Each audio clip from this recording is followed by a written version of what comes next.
L'Hotel Princesa Sofia de Barcelona va ser l'escenari triat per acollir la 32a diada del tennis català.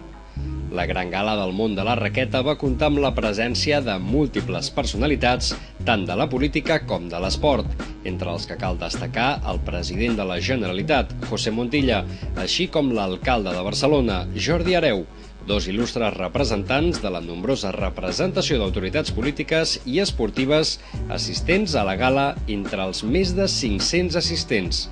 Home, hem vist una diada del tennis català amb moltíssims clubs. Hem batut tots els rècords amb 67 clubs, que són molts,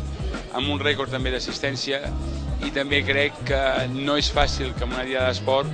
tingui l'honor de vindre el president de la Generalitat, tinguem l'alcalde de Barcelona, tinguem Alejandro Blanco, president del Comitè Olímpic Espanyol, tinguem el president de l'Espanyola, de tennis, José Luis Escañuela, tinguem el Manolo Santana. Vamos, jo crec que ha sigut un event extraordinari, sobretot aquests quatre, que al final són 5, aquestes legendes del tennis espanyol, Orantes, Isbert, Arilla, Jimeno, Santana, que crec no es pot demanar res més.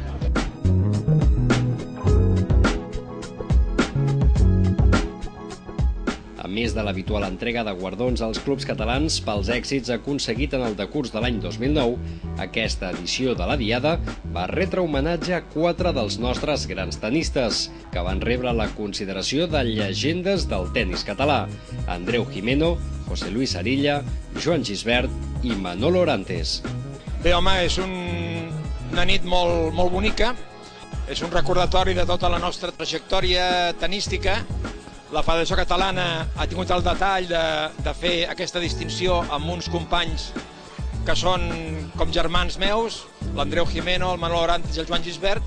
i evidentment serà molt emotiva, molt emocionant el fet de retrobar-me amb aquests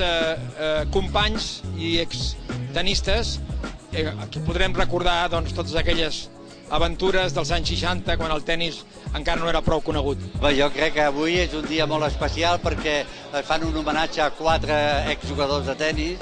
i, francament, estic molt content perquè la Federació Catalana ha pensat en nosaltres, cosa que em fa molta il·lusió i tinc moltes ganes de veure com va avui aquesta balada. La gala va estar plena de reconeixements als que es va voler adherir al Comitè Olímpic Espanyol, que en la persona del seu president, Alejandro Blanco, va lliurar uns esplèndids guardons. I també va estar present la Real Federación Española de Tenis, representada pel seu president, José Luis Escañuela. Cal destacar també la presència d'un altre mite del tennis espanyol, Manolo Santana, que no es va voler perdre l'ocasió de retrobar-se amb els seus amics i companys i que també va rebre una placa de reconeixement de la Federació Catalana de Tenis que li va lliurar el seu president, Francesc Orriols, obsequi que va rebre conjuntament amb 4 dels seus millors amics, avesats cada cop més als homenatges per la seva gran contribució al tennis. Aquest any realment a la final de la Copa Davis ens van fer també un homenatge i aquest homenatge és fantàstic de poder estar els companys junts després de tants anys i reconèixer el reconeixement del tennis català que hem fet nosaltres tots aquests anys. Els 4 homenatjats de la Diada del tennis català són en gran mesura responsables dels èxits que ha viscut el món de la raqueta a Catalunya. Ells són els precursors de tota una sèrie de generacions posteriors i són també els responsables d'haver popularitzat el tennis al nostre país. Sí, és un dia molt agradable perquè, com tu acabes de dir, aquest premi amb els meus companys com el Santana, el Jimeno, l'Arilla, el Gisbert, trobant-se tots junts,